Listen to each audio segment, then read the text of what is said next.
প্ৰত্যেকটো কথাত দুটা দিক থাকে, এটা পজিটিভ থাকে, এটা নেগেটিভ। আমি যিমানে পজিটিভ দিকবোৰক আগুৱাই লৈ যাম, নতুন প্ৰজন্মই এক আশা দেখিব। আজি নতুন প্ৰজন্মই এক আশা দেখিছে। কি আশা দেখিছে? পঢ়া শুনা ভাল হৈছে। চৰকাৰে পঢ়া শুনাৰ কাৰণে চব ফালৰ পৰা সহায় কৰি আছে, স্কুটি দি আছে, চাইকেল দি আছে, যে ছোৱালী পঢ়িব লাগে, আগবাঢ়িব লাগে, ভাল ভাল ফলাফল হ'ব লাগে। আজি গোটেই চৰকাৰী ব্যৱস্থাত চাকৰি দিয়া যিটো প্ৰকৰণ আপোনালোকে দেখিব, আজি মন্ত্ৰীয়ে নাজানে যে তাৰ সমষ্টিৰ কোনজন মানুহে ল'ৰা ছোৱালীয়ে চাকৰি পাইছে। এইটো কি কম ডাঙৰ কাম হৈছে? এটা সময়ত চাকৰি বিক্ৰী হৈছিল, আজি মেধা ভিত্তিত চাকৰি হৈছে।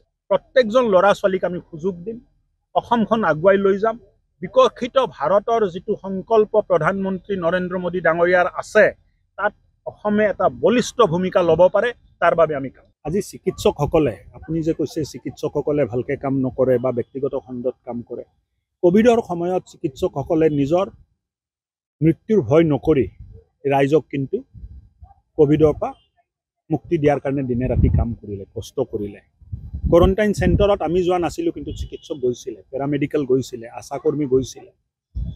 আনকি গাঁৱত আমি দেখিছিলোঁ যে পিতৃ মৰাৰ পিছত ঘনীয়েকে বা ল'ৰাই এই ডেড বডিটো ল'বলৈ মানা কৰি দিছিলে।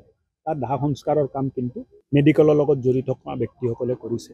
চ' ডক্তৰক আমি সন্মান কৰিব লাগিব, আৰু তেখেতসকলেও দায়িত্ববোধ কৰি দুখীয়া ৰাইজক নিজৰ সেৱাটো আগবঢ়ায়। বাহিৰত যিবিলাক নদী, অসমৰ বাহিৰৰ ৰাজ্যবিলাকৰ নদীৰ স্থিতি আৰু অসমৰ নদীৰ স্থিতিত বহুত তফাত আছে। অসমৰ প্ৰায়বোৰ নদী, মই চব কোৱা নাই, প্ৰায়বোৰ নদী বাৰিষাৰ দিনত তাত বানপানী হৈ যায়, আৰু খৰালি মাহত তাত পানী একেবাৰে নাথাকে।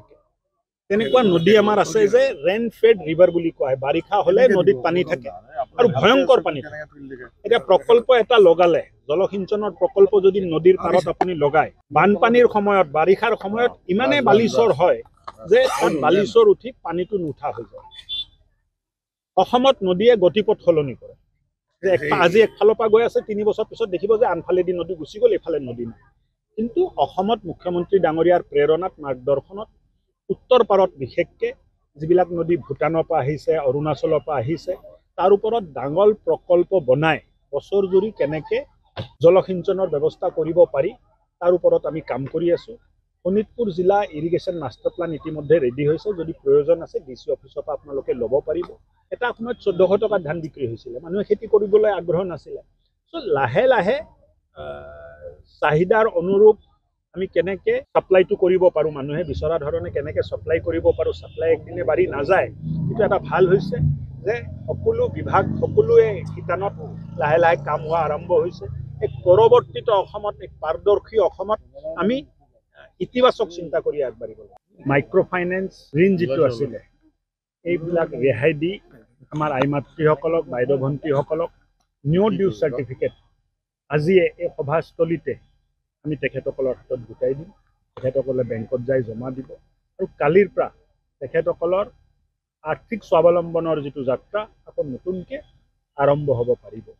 প্ৰায় 1600 কোটি টকা চৰকাৰে দুখীয়া আই মাতৃ, বাইদেউ ভণ্টিসকল যিসকলে কোভিডৰ আগত মাইক্ৰ' ফাইনেন্সৰ পৰা ধাৰ লৈছিল, কোভিডৰ 1.5 বছৰৰ সময়ত আৰ্থিকভাৱে জুৰুলা হৈ গ'ল আৰু ঋণ ঘূৰাই দিব নোৱাৰিলে, আৰু মাইক্ৰ' ফাইনেন্সৰ অধিকাৰী বিষয়াই তেখেতসকলৰ ওপৰত হেঁচা প্ৰয়োগ কৰি আছিলে। এই বাইদেউ ভণ্টিহঁতৰ জীৱন, আই মাতৃসকলৰ জীৱন বহুত কষ্টত আছিলে। এই মাইক্ৰ' ফাইনেন্সৰ জঞ্জালৰ পৰা, এই জঞ্জটৰ পৰা আপোনাক মুক্তি দিম।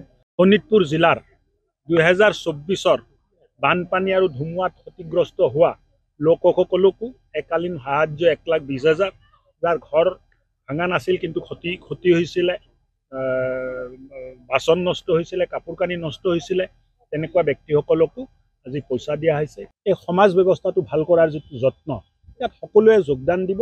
ব্যক্তিগত খণ্ডও যোগদান দিব, প্ৰাইভেট হস্পিটেলো যোগদান দিব, প্ৰাইভেট ডক্টৰ থকা ব্যক্তিসকলেও যোগদান দিব।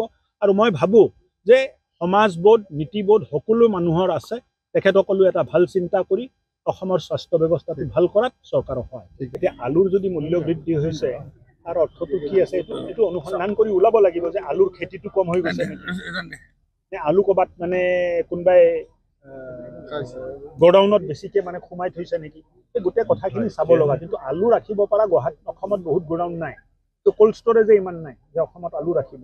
চ' মূল্য বৃদ্ধি কি কাৰণত হৈছে, এইটো মীমাংসা কৰি খাদ্য বিভাগে যি ব্যৱস্থা ল'ব লগা আছে ব্যৱস্থা ল'ব আৰু মই ভাবোঁ যে এই বিকাশৰ যিটো যাত্ৰা আৰম্ভ হৈছে অসমক এক বেলেগ জেগাত লৈ যাব পাৰিব এক উন্নয়নৰ এক নতুন দিগন্তৰ মুখ্যমন্ত্ৰী ডাঙৰীয়াৰ নেতৃত্বত আমি নিৰ্মাণ কৰিব পাৰিম বুলি মই আশা ৰাখোঁ। আজি আমি এক্সাৰচাইজ নকৰোঁ, যোগা নকৰোঁ, প্ৰণায়াম নকৰোঁ, চব প্ৰিভেণ্টিভ হেল্থ কেয়াৰ যাক কোৱা হয় যে বেমাৰ নোহোৱাৰ কাৰণে যি কৰিব লাগে এই ব্যৱস্থাবোৰো ৰাইজে হাতত ল'ব লাগিব। তাৰ কাৰণে আয়ুষ বিভাগ, যোগা বিভাগ যি আছে, স্কুলে স্কুলে যোগা, কলেজে কলেজে যোগা, অলপ আৱেৰনেছ, ৰাইজক বুজোৱা, ৰাইজৰ লগত সংবাদ কৰা যে নিজে স্বাস্থ্য হৈ থকাৰ কাৰণে যিখিনি প্ৰয়োজন এই কামখিনি আমি কেনেকৈ কৰিব পাৰোঁ তাৰ ব্যৱস্থা হাতত ল'ব লাগে। ব্যক্তিগত খণ্ডৰ চিকিৎসা নিয়ন্ত্ৰণটো কেনেকৈ কৰিব? ব্যক্তিগত খণ্ড চিকিৎসা বহুত সময়ত বহুত কমপ্লেইন আহে, তেখেতসকলৰ লগতো এটা সময়ত কথা পাতিব লাগিব যে দুখীয়া ৰাইজক চৰকাৰে আয়ুষ্মান কাৰ্ড দিছে, প্ৰধানমন্ত্ৰী আয়ুষ্মান কাৰ্ড আছে, মুখ্যমন্ত্ৰী আয়ুষ্মান কাৰ্ড আছে আৰু তেখেতসকলে প্ৰাইভেট হস্পিটেলতো যায় চিকিৎসাটো কৰি ল'ব পাৰে। কেতিয়াবা কমপ্লেইন আহে, আমি তদন্ত কৰোঁ, ৱাৰ্ণিং দিয়া হয়, কিন্তু এটা কথা যদি ব্যক্তিগত খণ্ডই চৰকাৰী আদেশ বা চৰকাৰী নিয়মৰ উলংঘা কৰি তেখেতসকলৰ ওপৰত জৰুৰী ব্যৱস্থা